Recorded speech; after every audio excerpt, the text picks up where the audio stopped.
कोई भी चुनाव आखिर जीता या हारा कैसे जाता है? आइए आज इसी सवाल का जवाब ढूंढते हैं डेटा के जरिए। हम चल रहे हैं मध्य प्रदेश के पवई विधानसभा क्षेत्र में और वहां के आंकड़ों को बारीकी से देखकर ये समझने की कोशिश करेंगे कि जनता का जनादेश असल में क्या कह रहा है। तो सबसे पहले पवई की जमीनी हकीकत को समझना जरूरी है।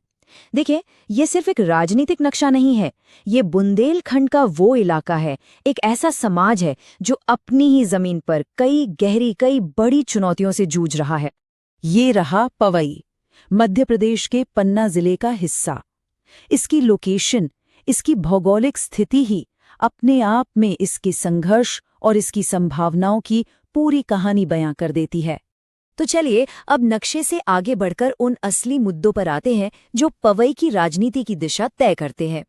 यहाँ पर लोगों की जो शिकायतें हैं ना, वो सिर्फ शिकायतें नहीं हैं, असल में ये वो डेटा पॉइंट्स हैं, वो आंकड़े हैं जो लोगों की बुनियादी ज़रूरतों को हमारे सामने रखते हैं।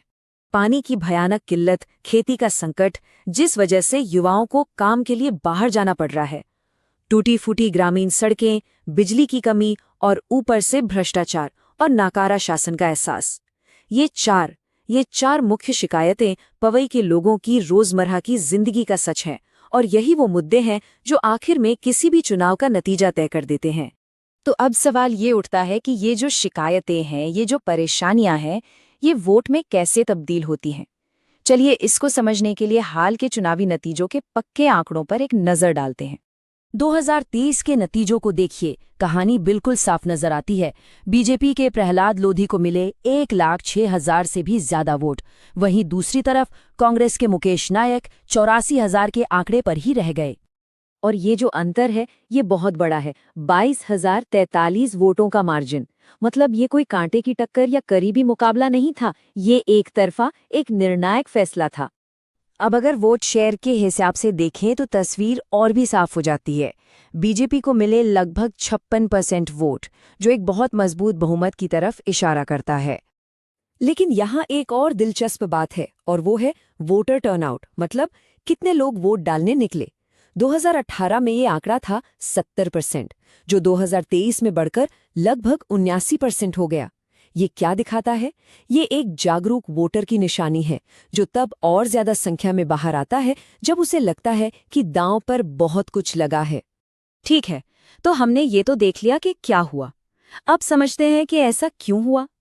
इसके लिए हमें पवई के राजनीतिक इतिहास में थोड़ा गहरा उतरना होगा, वहां के उतार चढ़ाव और सामाजिक समीकरणों को समझना होगा।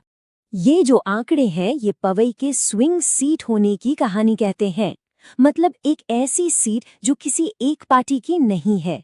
जरा देखिए, 2008 में कांग्रेस का वोट शेयर गिरकर सिर्फ लगभग 9% पर आ गया था और फिर 2013 में कैसे वापस उछला।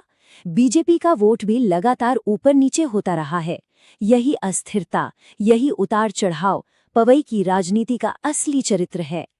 तो स्विंग सीट्स का सीधा सा मतलब है कि यहाँ किसी भी पार्टी का गढ़ स्थायी नहीं है। यहाँ वफादारी बार बार कमानी पड़ती है। हर चुनाव में जनता का भरोसा नए सिरे से जीतना पड़ता है और इसीलिए पवई का ये चुनावी इतिहास इतना ज्यादा मायने रखता है। तो इन नतीजों के पीछे वजह क्या है?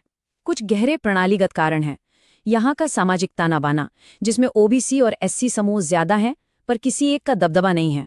लोधी और ओबीसी वोट का बड़ा हिस्सा बीजेपी के साथ मजबूती से खड़ा दिखा। लोगों के मन में ये बात भी थी कि बुंदेलखंड पैकेज का वादा पूरा नहीं हुआ। और एक और बड़ी घटना हुई। 2019 में मौजूदा बीजेपी विधायक को एक मामले में दोषी पाए जाने पर अयोग्य घोषित कर दिया गया, जिससे शासन में खालीपन सा आ गया था। इन सब ने मिलकर ये नतीजा तय किया। ठीक है, तो हमने समस्या को तो समझ लिया, अब इसके समाधान की तरफ बढ़ते हैं। एक बिल्कुल स्ट्रक्चर्ड, एक रणनीतिक समाधान।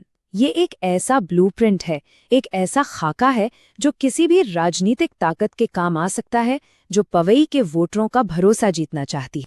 इसे हम कहते हैं चतुर्मुख सिद्धांत, एक 4 लेंस स्ट्रेटजी। पहला है चुनावी लेंस, मतलब सिर्फ और सिर्फ स्थानीय मुद्दों पर फोकस, सूखा, नौकरी, सड़कें।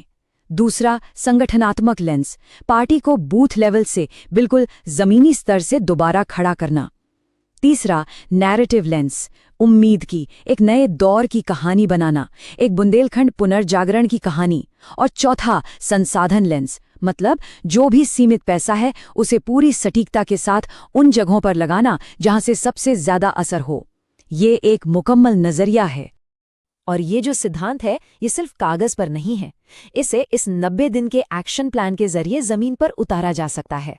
ये एक बिल्कुल साफ रोड मैप है जो एनालिसिस से शुरू होकर एक मजबूत जनादेश तक का रास्ता दिखाता है।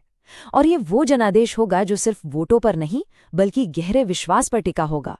इस पूरी प्रक्रिया में एक बात हमेशा याद रखनी चाहिए, भारतीय संविधान हर नागरिक को गरिमा के साथ जीने का अधिकार देता है और एक जागरूक नागरिक के तौर पर अपनी बात रखने का भी। ये पूरा अभ्यास उसी गरिमा को शासन के केंद्र में रखने के बारे में है। तो आखिर में बात सिर्फ एक चुनाव जीतने के नहीं है, असली लक्ष्य तो एक ऐसी व्यवस्था बनाने का है जो जवाबदेह हो, एक ऐसा स्थायी सिस्टम जो लोगों के लिए काम करे। यह जनता के साथ एक नया राजनीतिक कॉन्ट्रैक्ट बनाने जैसा है जो भरोसे की नींव पर खड़ा हो। और इस सोच का सार इस एक लाइन में छिपा है, मकसद सिर्फ भेड़ किराए पर लेना नहीं होना चाहिए बल्कि विश्वास कमाना होना चाहिए, क्योंकि विश्वास एक ऐसी चीज है जो कमाई जाती है, खरीदी या किराए पर नहीं ली जाती। राजनीति में भरोसे का पुनर्निर्माण एक लंबी और जिम्मेदारी भरी यात्रा है। भारत का digital personal data protection framework भी इसी जिम्मेदारी को रेखांकित करता है। लोगों के साथ संवाद उनकी सहमति और सम्मान के आधार पर ही होना चाहिए। अगर हम इस सवाल पर लौटें कि क्या राजनीति को लोगों की असली जरूरतों के हिसाब से बदला जा सकता है, तो इसका जवाब हाँ है। एक एक निर्वाचन क्षेत्र में काम करके शासन में विश्वास को दोबारा बनाया जा सकता है। ये सोचने वाली बात है।